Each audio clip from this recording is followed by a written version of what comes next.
how does this ever settle? How does this ever relax?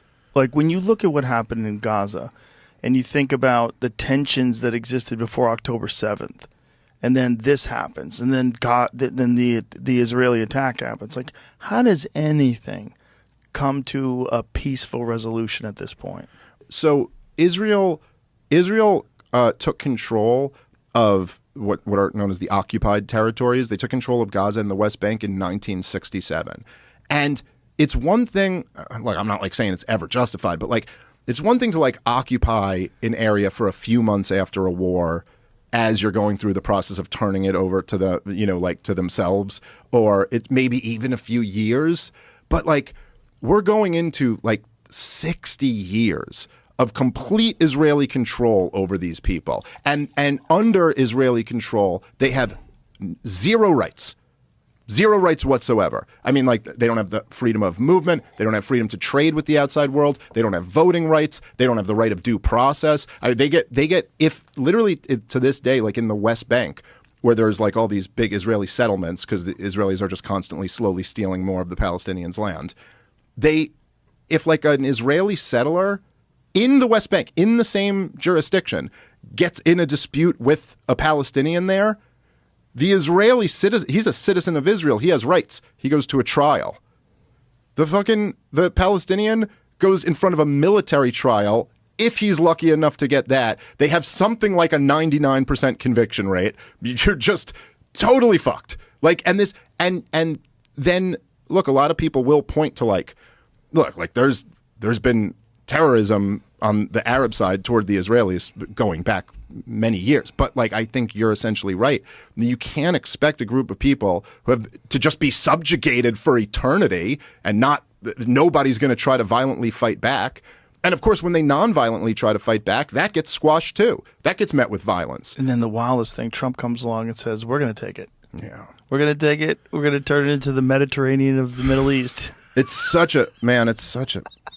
I really just, and I'll say, listen, I know like the last time I was on election night, and I supported Donald Trump in this last election. I think Donald Trump was like a necessary force. Donald Trump is a once in a century type of figure.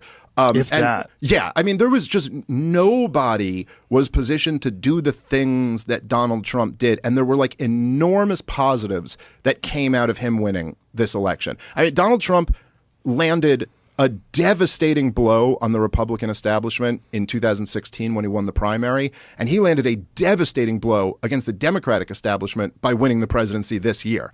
And he like destroyed the corporate media, like in a way that nobody else could have done. And all of those things are like incredible achievements, But there is this like kind of tragedy with Donald Trump too, where it's like he's the one guy who was able to do all of this. And I will say there were hopes that it was like, hey, he maybe this time around, oh man, he's got Bobby Kennedy there, he's got Tulsi Gabbard there, he's got like right. This is like a whole different thing. I'm going to stop that war in one day. Yes, right. He's here to end the wars. Also, like he had been burned by the system now in a whole. It's not just that they called him a Russian traitor or whatever. It's like they tried to throw him in jail.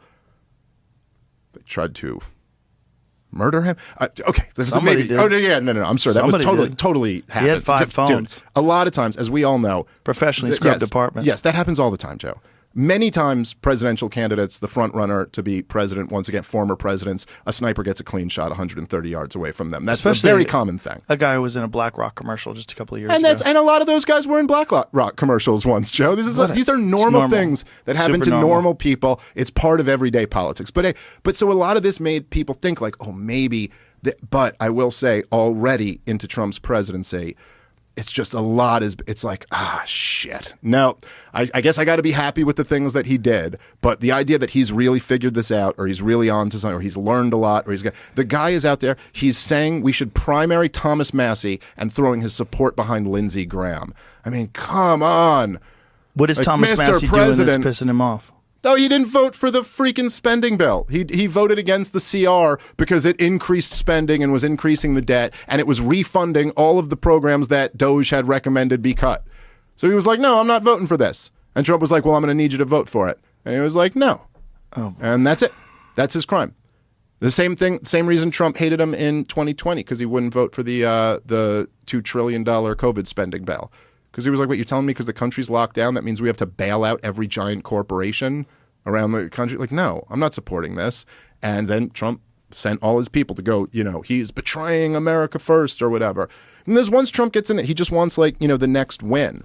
But the real problem here is the idea that we are going to go and ethnically cleanse, finish the job of ethnically cleansing the Palestinians out of Gaza on behalf of Israel.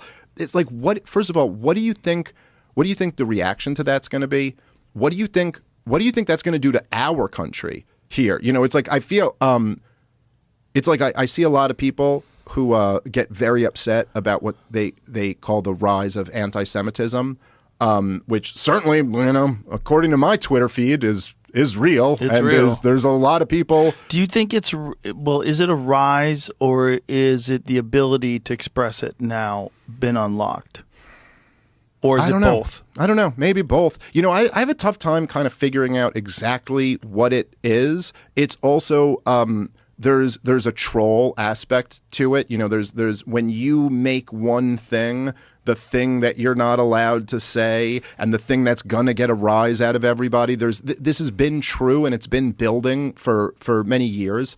Kind of the alt-right back in the day was kind of the first version of this, but where you could be some guy just on your computer. You could be a 15-year-old on your phone or whatever, and you could get the New York Times senior editor to be like, oh, look at this outrage, and just the ability to provoke that reaction out of somebody that's fun. Shitposting. Yes, that's fun. And you're handing this person who has no power, some real kind of power. Right. It's exploded since Israel's launched this war on Gaza. Yeah.